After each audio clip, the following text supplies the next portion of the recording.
સ્વાગત આગળ વાત કરીએ તો અમદાવાદ મ્યુનિસિપલ ટ્રાન્સપોર્ટ સર્વિસ દ્વારા વર્ષ 2026 માટે સુધારા સાથેનું 1011 કરોડનું બજેટ મંજૂર કરવામાં આવ્યું।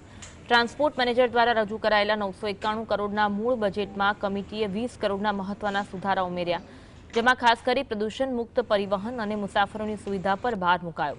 આ બજેટ અંતર્ગત શહેરોમાં નવી 4 ઇલેક્ટ્રિક એસી ડબલ ડેકર બસો અને ચાર્જિંગ સુવિધા ઊભી કરાશે, તેમજ પ્રથમ તબક્કામાં 70 એસી બસોમાં એર પ્યોરિફિકેશન સિસ્ટમ લગાવાશે।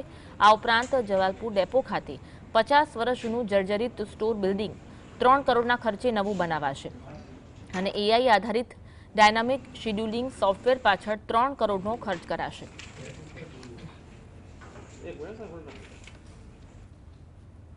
ની સાથે બનાયેલા હશે એ પ્રમાણેના એક બસ સ્ટોપનો અંદર સમાવેશ કર્યો છે।